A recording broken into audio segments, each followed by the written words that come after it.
Good afternoon, everyone. Today is September 15th. It is 2 p.m. and you're here for our business meeting. And in attendance are Commissioners Brooks and Duncan, and Chairman Filios is on vacation. So, Shawn, would you? Well, you sat up front. I knew it. I would be happy to. I pledge allegiance to the flag of the United States of America and to the republic for which it stands, one nation, under God, indivisible, with liberty and justice for all. Thank you. I knew it because it's been a while since I've been here in person. Sure. Okay, so we will start with the consent calendar. Ready for I move that we approve the consent calendar. And I'll second. Aye. Aye. All right, and the payables? Sure, I move we approve the bills in the amount of $449,316.12. Okay, I'll second. Aye. Aye. All right, changes to the agenda. I know that item 8 has been pulled. And are there any other changes to the agenda? All right, hearing none, we can go on to our first action item, and that is the request for reclassification of funds, OpEx to CapEx, equipment repairs. So this would be operating expense to capital expense, and this is for our solid waste department. Cathy? Yes, Cathy Mayer for the record, Commissioners. This is for one of our transfer trailers at the Prairie Transfer Station. We took it in for some repairs and discovered that the repairs were extensive. The cost is going to be greater than $45,000. They can't get the parts in time before the end of the fiscal year. This also throws it into the category of the capital because it is more expensive. So what we're asking is that the Solid Waste Department proposes that the sum of $50,000 be reallocated from equipment repair from the Prairie Transfer Station and transferred to the account for equipment and machinery, which would end up being a capital account. And then it would carry forward into FY21. Some of the work's being completed now, the rest of it would be completed in 21. Okay. As far as the carry forward goes, Dina, that will be something that happens by resolution in October? Okay. Okay, Bill, any questions? Nope. All right, ready for motion? I move that we approve the request for reclassification of funds from OpEx to CapEx as far as the equipment repairs and capital improvements of solid waste. Okay, second. Aye. Aye. Thank you. All right, and then on to the First Amendment to the Coeur d'Alene Solid Waste Billing Services. Cathy again. Yes, this is the First Amendment with the contract with the City of Coeur d'Alene. They do some of the billing interface with our contracted services with the haulers, and they do that billing on behalf of Kootenai County, and then we reimburse them. It has been $10,000 a year. It increased slightly just to $12,500. It also extends the contract to September 30th of 2022. Okay. Any questions, Bill? No. Okay, ready for motion? Yep, I move that we approve the First Amendment of Coeur d'Alene Solid Waste Billing Services and Solid Waste. Okay, I'll second. Aye. Aye. All right, next is our textile recycling agreement with Northwest Center DBA, the Big Blue Truck. Yes, this is an agreement with the Big Blue Truck. It replaces Gemtex. Gemtex has had the bins at a number of our solid waste sites for like clothing recycling and drop-off. It's a no cost, no charge, no payment contract. It's just authorizing them the use to put their bins at our sites. And so it's just entering into the contract with a different company. Okay, any questions, Bill? All right. I move that we approve the textile recycling agreement, Northwest Center, DBA, the Big Blue Truck, and Solid Waste. Okay, I'll second. Aye. Aye. All right, so the next is the body scanner. And is that going to be Lieutenant Captain Miller, no? Did somebody else come on the line for the body scanner? Commissioners, Lieutenant Kyle Hutchison sitting in for Captain John Holochek. Thank you. I should have asked you what you're on the phone for. Sorry about that. All right, It's all right. take it away. We've got a contract with OD Security for the purchase of the body scanner for the jail. To my understanding, Dave Ferguson has reviewed the contract. John Shannon, the president of OD Security, has signed the contract, and now it's in front of you for your review. All right, great. Any questions? No. Okay, I move that we approve the contract for the body scanner with OD Security North America and KCSO. all right, I'll second. Aye.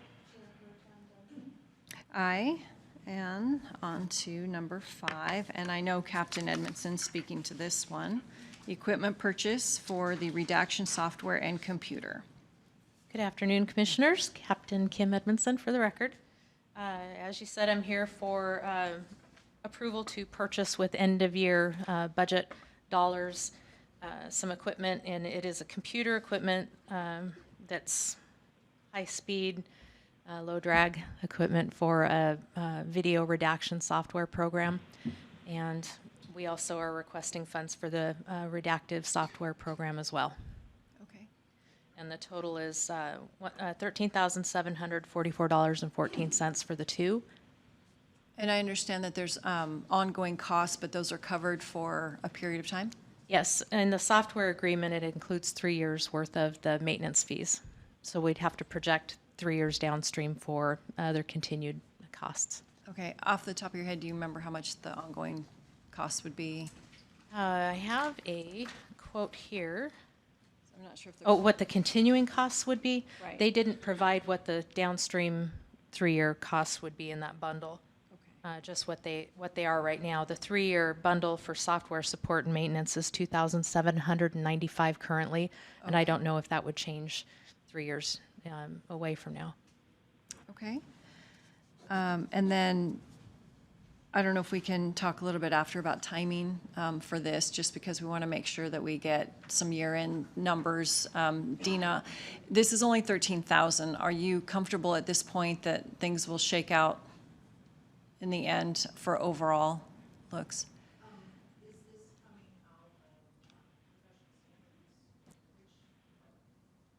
Well, we're looking at overall budget dollars. Okay. I would say too that the license, there is an existing license, but it looks like there was an increase in 2021. So this is a license where we're gonna have to keep an eye on it and see how much they're increasing it to make sure that we get enough in the budget. Okay.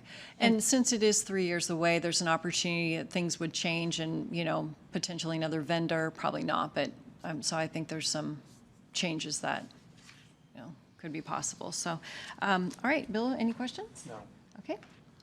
I move that we approve the equipment purchase of the redaction software and computer for KCSO. Okay, I'll second. Aye. Aye. Thank you. All right, next is the master agency agreement for the alcohol monitoring system with juvenile probation. Good afternoon, Commissioners. Debbie Nadeau for the record. This is an agreement that mirrors the agreement that our adult misdemeanor probation department currently has. It allows us to use GPS ankle monitor services. We have been using the equipment and the account from adult misdemeanor probation for the last 5.5 years. This just kind of makes it easier and cleaner for us to have our own account with that company. And adult misdemeanor is even gonna allow us to have some of their equipment to use to get us started. So it just makes it easier and cleaner, keeps our budgets separate. We've been using the equipment, again, for the last 5.5 years. We're very familiar with the company, and it would just be a plus for us to have our own program. Sure, and they matched AMP's prices. That's correct. It's Okay. the same, yes. Great. Any questions, Bill? Okay. I move that we approve the master agency agreement for alcohol monitoring system with Alcohol Monitoring Systems, Inc. and Juvenile Probation. All right, second. Aye. Aye. All right, moving on to item 7. This is the renewal of the memorandum of agreement for community-based alternate services. Commissioners, this is a memorandum of agreement with Idaho Department of Juvenile Corrections. This allows us to access funds through the Department of Juvenile Corrections for some of our clients that meet certain access points for community-based services such as mental health counseling and things of that nature, as well as the substance abuse treatment services. In FY19, we accessed $165,000 for drug and alcohol treatment for our clients, and just over $10,000 for some mental health and other types of counseling services. So it's a great agreement and a great resource for us to be able to access funds to help our clients and their families with these resources. And how many years altogether you've been? Oh, they've pretty much had this program as long as I've been doing this. Okay. They change the name of it every few years, but, you know, we've always had this agreement where we can access these services through Department of Juvenile Corrections. Perfect, thank you. Bill, any questions? No. Okay. I move that we approve the renewal of the memorandum of community-based alternative services programs and substance abuse use disorder services program for juvenile probation. All right, I'll second. Aye. Aye. That's a mouthful. Thank you. All right, number 8 has been pulled, so number 9 is the sublease agreement for Foreman Properties, and that would be Stephen, our airport director. Commissioner Stephen Kjergaard for the record. This is a sublease agreement from Foreman to Foreman Properties LLC. It's just a sublease into his LLC agreement. No other changes to the agreement at all. All right. Any questions? Okay. I move that we approve the sublease agreement between Foreman and Foreman Properties and the airport. I'll second. Aye. Aye. Okay, item number 10, which is Mr. Kjergaard as well, and that is the development ground lease for Walsh at the airport. Commissioners, this is a new lease agreement. It is for a new hangar on the field. It is $3,640 per year. Okay, great. I move that we approve the development and ground lease between Walsh and the airport. Okay, I'll second. Aye. Aye. All right, thank you. Number 11 is the grant agreement with State of Idaho Department of Commerce for the broadband funding, and I take it that would be Mrs. Riley on the phone? Yes, thank you. This is the agreements between the State of Idaho Department of Commerce and Kootenai County for the broadband agreements for all of the different projects you have listed there before you, a total of 17 projects. All right. Rather than torturing Bill with all of this, how would you like the motion to read? It's on your back page. I can read it if people have the time.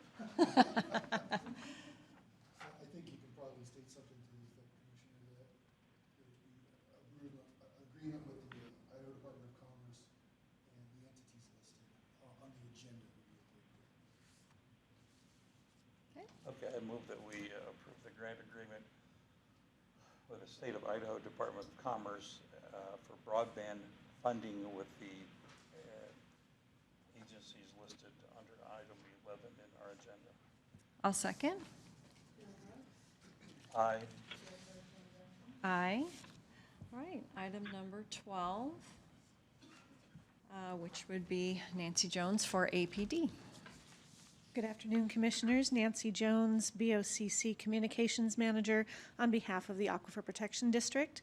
What you have before you is a renewal of an agreement between Planner Rand Wickman and our Aquifer Protection District. Mr. Wickman serves as a third-party contractor to facilitate the ongoing Aquifer Recharge Area Protection Project. This has been going on for several years, previously with a different contractor, and about 6 months ago, we changed due to the last contractor leaving. This will begin on October 1st and run through September 30th next year, with Mr. Wickman receiving the rate of $125 an hour for a maximum of $15,000 in the next fiscal year, which was included in the fiscal '21 budget. Great. Any questions? Yeah, I just want to, I know Rand Whitman, and he's a good fellow, and he appears before us frequently on behalf of applicants for different things. Is there any conflict in him doing this and doing what he does for developers?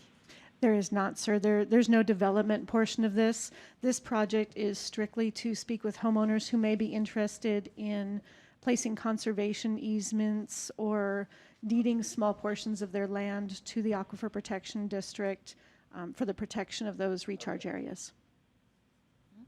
Okay. Yep. All right, I move that we approve the independent contractor agreement between Rand Wickman Planning LLC and the Aquifer Protection District. And I'll second. Aye. Aye.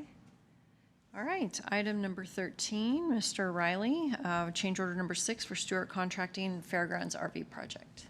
Good afternoon, Commissioners. This is the last change order for the project, change order number 6 for Phase 3 of the RV project. It's $1,470. The project has quite a bit of money still in it, so funding's not an issue. It was under budget from the start, and we've pecked away at it here and there. So basically, the fair has decided that they would like a little bit of extra sidewalk around the shower house.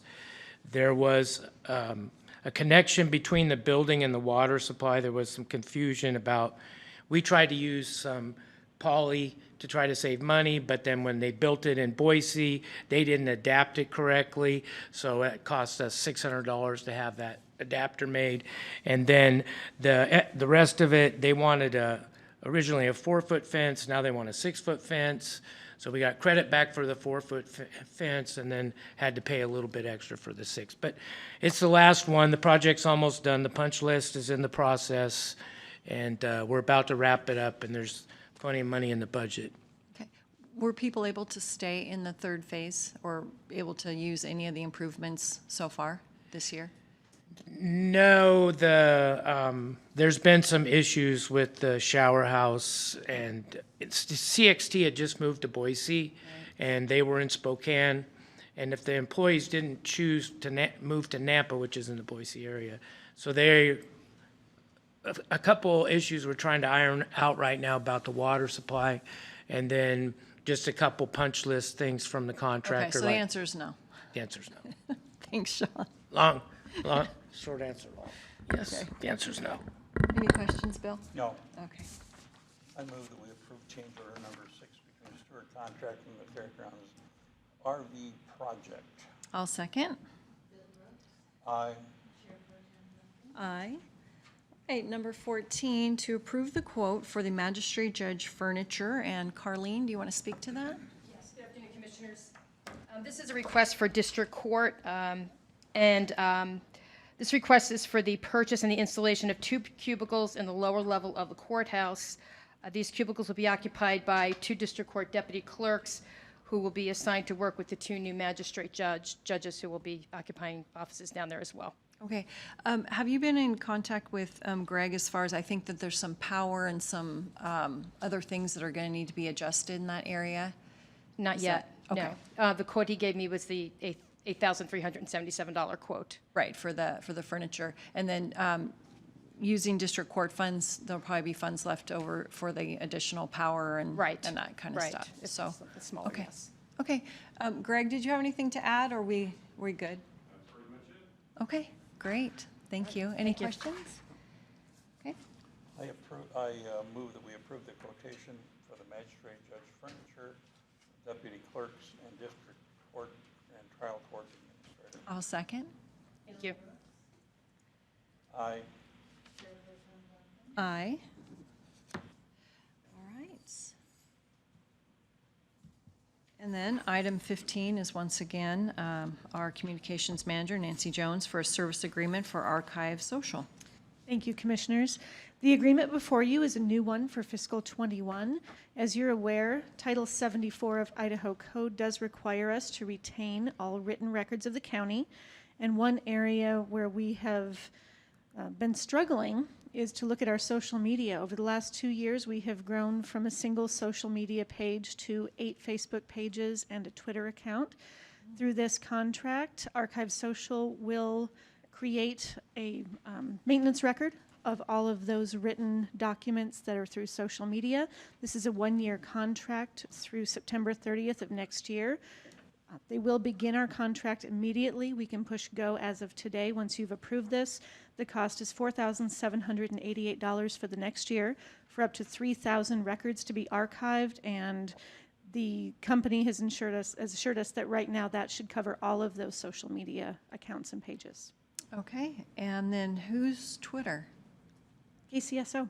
Oh, okay. I'll have to look them up. All right, any questions? Okay. I move that we approve the service agreement with Archive Social and the Board of Commissioners. I'll second. Aye. Aye. All right, number 16 is this Civil Deputy Prosecuting Attorney Dave Ferguson's one for the annexation for the East Side Fire Protection District. Is that right? There are a couple, looks like 4 properties here. McBride, Llewellyn, and Magnuson. They've applied for annexation in the East Side Fire District. Hearing was held, Fire District approved annexation, was published properly.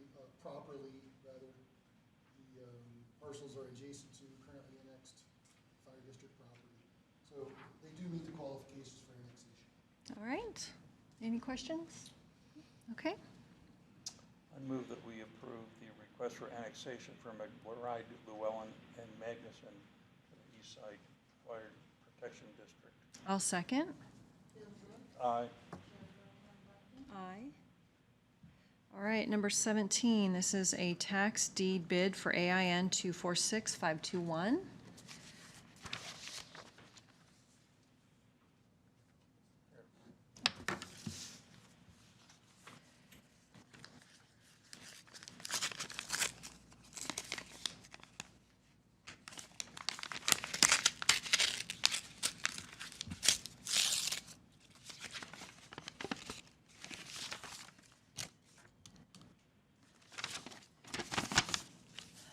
All right, so this is Rodney and Alita Forsberg, and the check is for $860.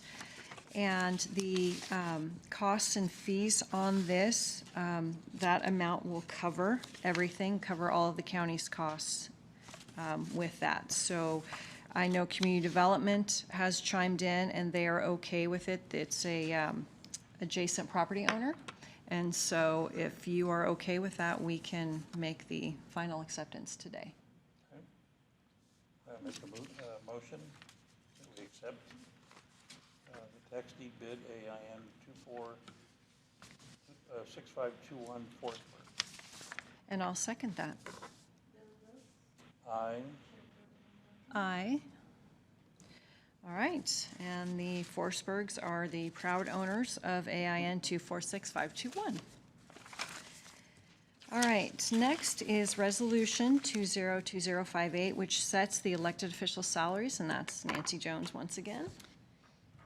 Commissioners, Idaho Code 313106 makes it the duty of the Board of County Commissioners to set the annual salaries of county elected officials. On July 16th, you tentatively approved a 2% increase to the elected official pay, which was then officially approved subsequently on August 25th in your budget hearing. For our record keeping, we do this by resolution whenever elected official salaries change. We would ask that you further ratify, based on this document, the elected official salaries for fiscal '21. Okay, and without saying who, is there? There is one elected official who has declined the 2% increase for fiscal '21, and that is reflected in this document. Thank you. Any questions, Bill? Okay, motion? I move that we approve Resolution 2020-58, setting the elected officials' salaries of the Board of Commissioners. I'll second. Aye. Aye. All right, Resolution 2020-60, exchange or trade of personal property. Finally, Captain Miller. Good afternoon, Commissioners. Captain Stu Miller for the record.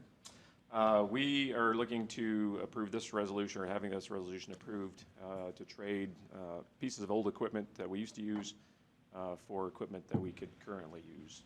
Basically, these are old training rifles and equipment that are in various states of operation. We haven't used them in probably 4 to 5 years. We purchased it over 10 years ago. And what we're asking for is to trade it for some suppressor covers, heat covers, because we've found that we're actually burning uniforms when those come in contact with us. So to save on some of those costs. Okay, any questions? All right. I move that we approve Resolution 2020-60, exchange or trade of personal property for KCSO. And I'll second that. Thank you. Aye. Aye. All right, and our last item today is the agreement between for transit technology solutions with PathCO Technologies. So, Mrs. Riley, is that you again? Yes, thank you. This is the agreement between Kootenai County and PathCO Technologies for our transit technology solutions. On August 4th, the board approved the notice of termination with our current provider. So this is the agreement with our new provider. Okay, questions? All right. I move that we approve the agreement with Transit Technology Solutions, PathCO Technologies, and the Resources Management Office. All right, and I'll second. Aye. Aye. Okay, and that is the last of our business meeting agenda items. And now for public comment.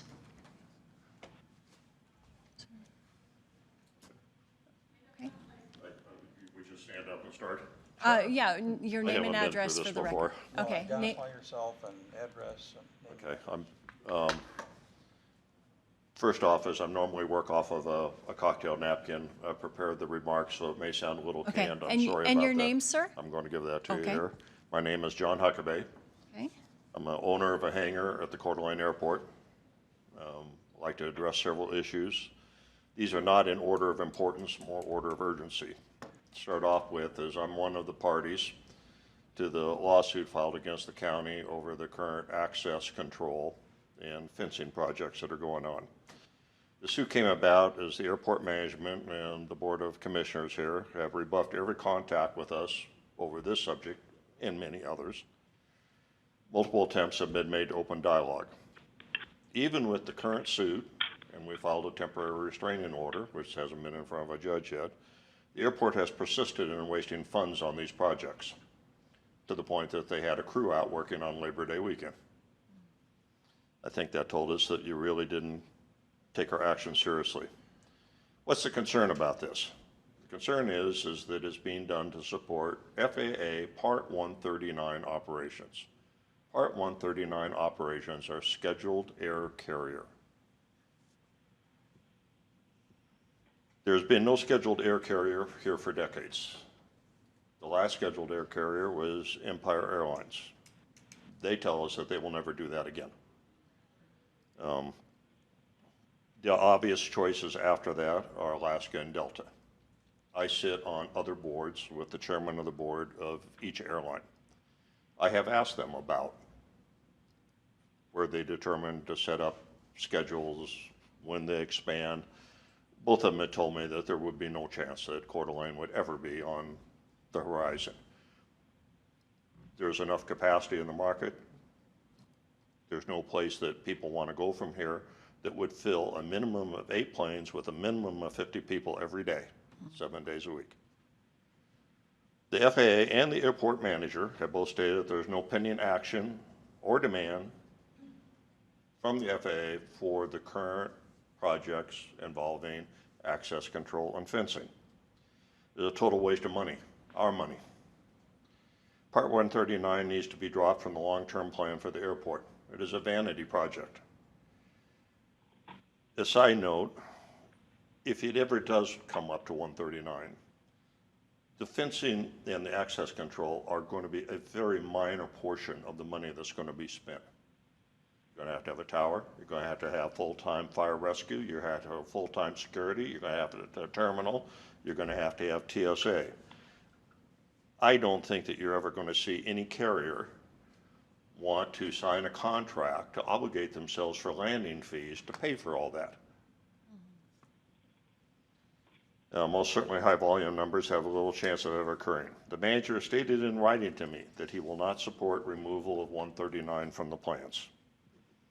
Next up, there are plans afoot to decouple the two runways. I think you just heard about this recently. The numbers of $5 million seem to be bandied around. The airport and the FAA have indicated that there is no current requirement to decouple the runways. Most certainly, it will never be 100% funded by the FAA. The FAA is really unsure right now whether they're going to fund anything if I read the testimony that you heard recently on this. Bit of a side note on this is that I was thinking about this last night. Every airport that I have flown into, and I fly 600,000 miles a year, in the world, except for SeaTac, has runways that connect to each other. So why are we looking to spend money to take our runways and separate them? I really think it's improbable that the FAA will ever require the runways be decoupled because they're going to have a lot of money to spend in a lot of places. Whatever you do when this project comes up is I think you need to get a competitive review. TO Engineering is doing your work for you right now. The $5 million seems very grandiose compared to what could be done simply. Above are all failures of the manager to properly assess the risk and value of projects. He has failed his fiduciary responsibility to the taxpayers.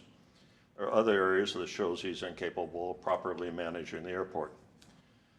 Remember 4 or 5 years ago, we had a lot of fires around here. We had the Forest Service came in and put a temporary tower just north of the airport. When the Forest Service left, they gave to the airport their generator that they were using to operate that tower. The generator was taken by an airport employee and sold. Last time we saw it up, it was for $75,000.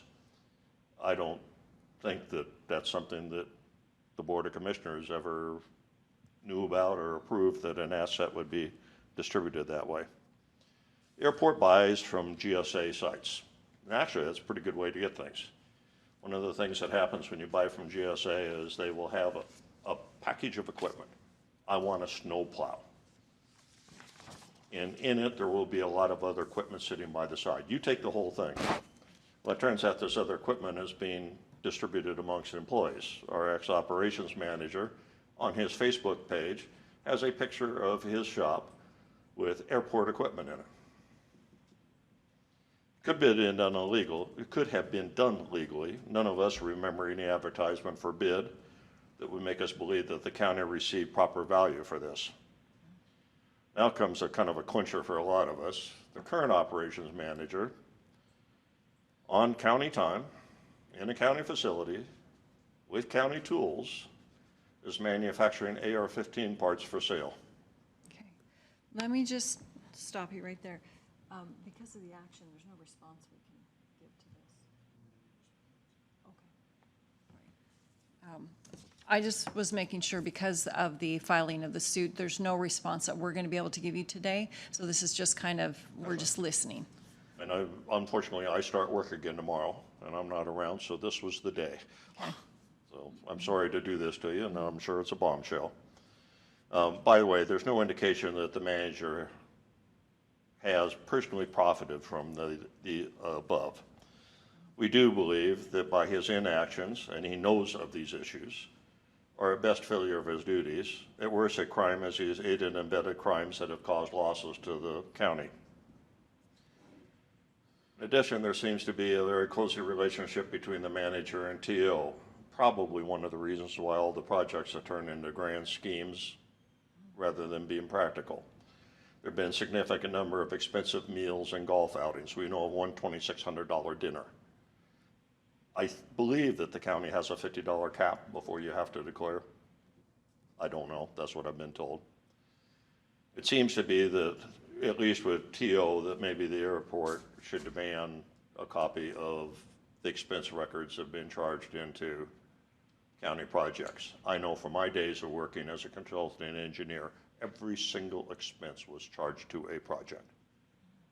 The firm had no expenses that were not charged to a project. Is all of this stuff outlined in your, I guess, suit, if you want to call it that? I'm sorry, bad hearing. Oh, the information you're giving us, is that already what you presented in the suit you filed? I believe so. Okay. So, I mean, I'm a doctor. I don't really work as an engineer most of the time. Okay, so what happens now? You're now advised of what we see as the problems. There are probably a lot more. I'm sure that what we found is not all of them. In my shoes, I would suspend the manager and ban him from the site until you can get a proper investigation. I have been down this with my people before, and I do not want them going in and sanitizing files while I'm trying to organize an investigation. The manager has approved himself to be abusive to us lessors. Apparently he's abusive to the staff also, because from what I understand, there are 6 formal written complaints against management from the airport staff. I don't know how many staff you have out there, but I got an idea it's probably 6. So, I do want to listen to this and hear, you know, your concerns and stuff, but I also don't want to allow these allegations to stand, and we cannot make any formal. Good, have a hearing on them. I want you to understand what we see are the issues, so that you understand what to investigate, and have a hearing. I'm not expecting action from you today.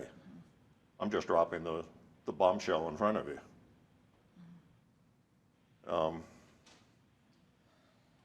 You seem to have a high turnover there. A couple other subjects for whatever it's worth. This has been bandied around. The management has changed the lease contract that you lease for 25 years, and I know you just did the Chris Walsh lease, and at the end of 25 years, the county owns the building. If I sign that, I have nothing to say about it. If you try to force that on a current lease through either the sale or whatever, then that's takings under the U.S. Constitution. That's not going to be allowed. The answer comes up, well, other airports are doing this. Well, I lease at other airports, and I haven't seen this.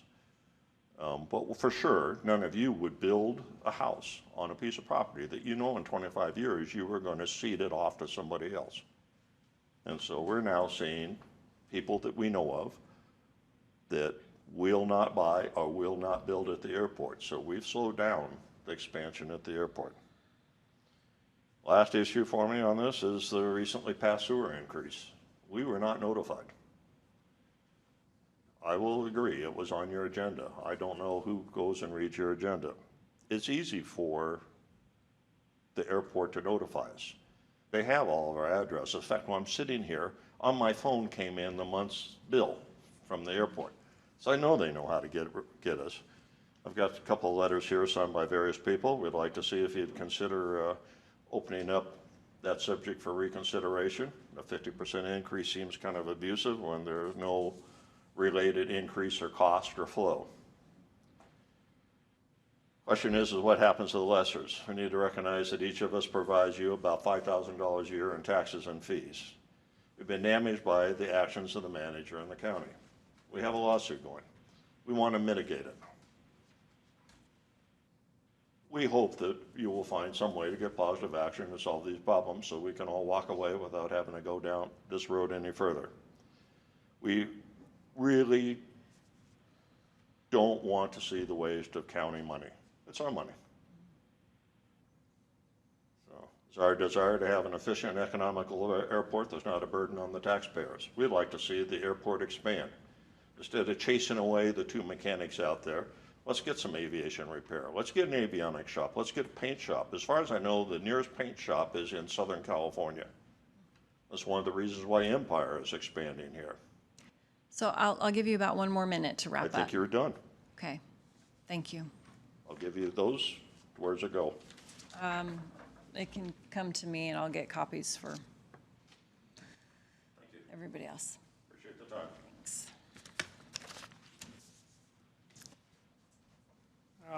For the record, my name is James Walsh, 20-year resident here at Kootenai County, 20 years working at as a corporate mechanic at the Kootenai Airport, and 40 years as a licensed mechanic.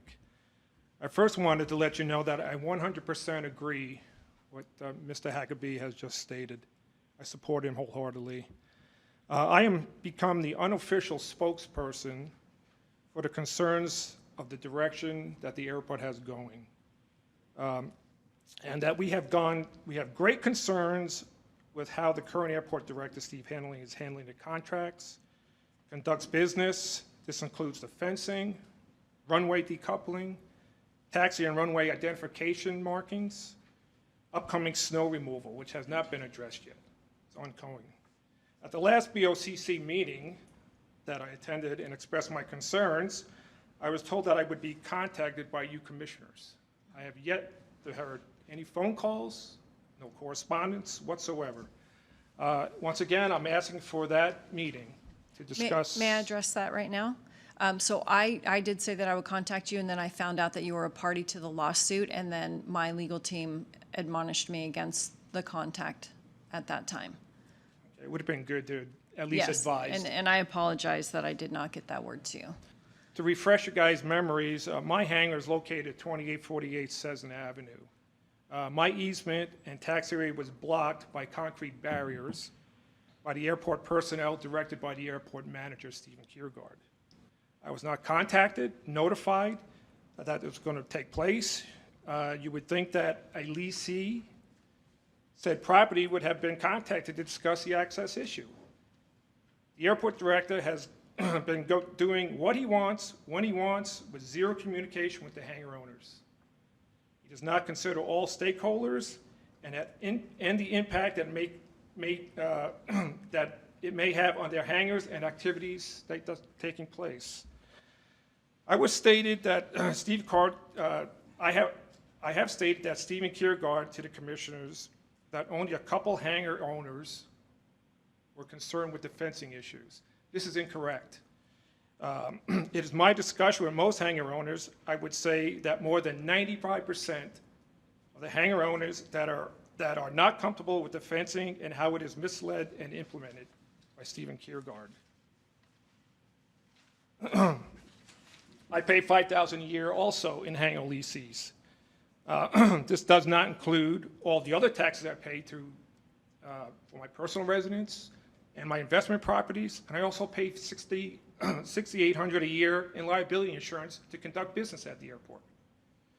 My point in and above is that I would appreciate a professional courtesy call to let me know what was going to take place on the access changes so that I could make necessary adjustments in a timely manner. This did not take place.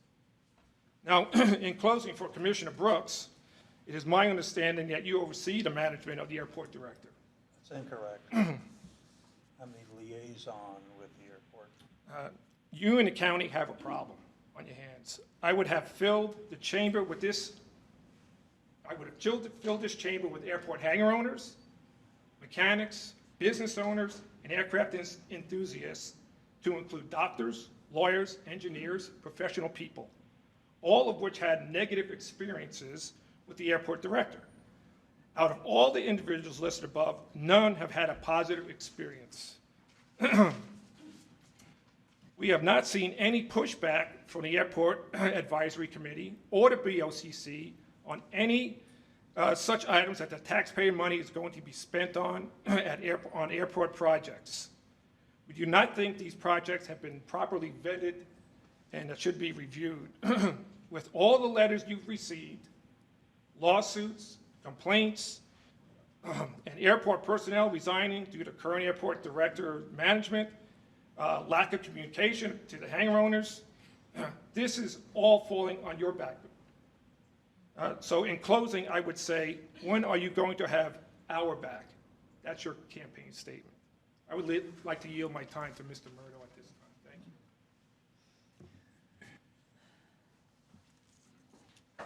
you. Hi, Bill. Hi, Leslie.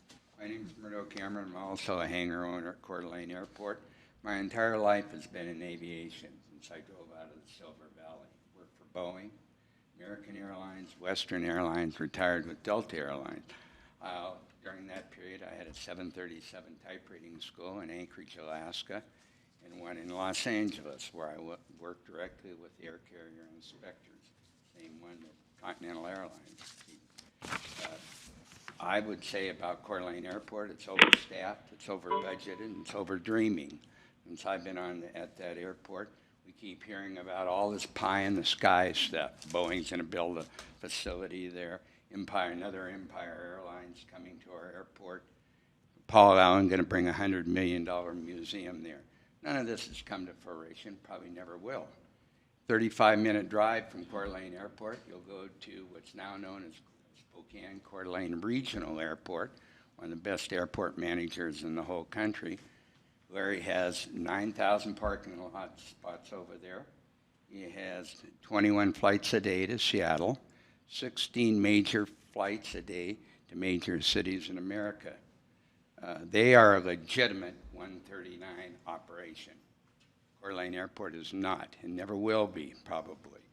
So I agree with, we also did a survey of our association, which I was a co-founder of over 12 years ago. It came back 92% disapproval rate of the current management at Coeur d'Alene. We gave that to the county commissioners, 3 copies, never got a response. We need something seriously done at Coeur d'Alene Airport. You know, all these expenses, the rules and standards at $17,000. If you took a few minutes to read it, 64 pages of nonsense, of which made very little sense. Fencing, gate car, none of this is needed. Taxpayer dollars would be a lot better spent by hiring ADK and getting some good management at Coeur d'Alene Airport.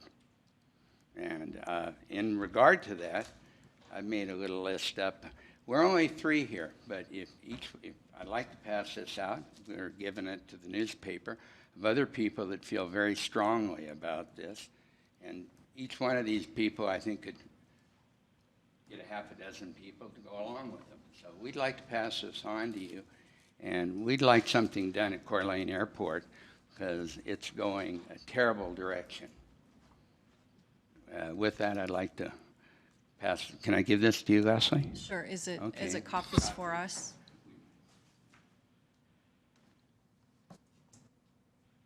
It's the list of people that you should contact in your investigation. Is this Thank you for your time. same list? I don't need it. Is that all for public comment? Okay. I just would like to state one thing. I can't comment because there's pending litigation, but what I will say is, for me personally, every decision I make, 50% of the people potentially are unhappy, 50% of the people are happy. I have heard from people personally who have hangars at the airport who are happy with our airport manager. So I just want to make sure that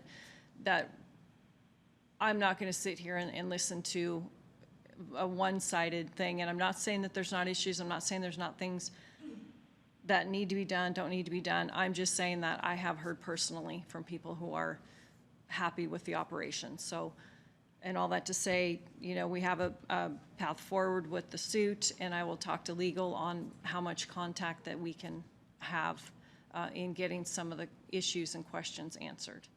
Okay, I do thank you for your time here today. Well, for my part, I have heard some of these allegations from previous employees, and I've said to them, bring me proof. Bring me proof. Bring me proof. And I have no proof. Nobody's come forward. Nobody's come forward. As far as I'm concerned, all this is the cart is way before the horse, because this stuff should have been brought up before you file a lawsuit if you want to have a dialogue. This is not the way to do it. Okay. 2:49, this meeting is adjourned.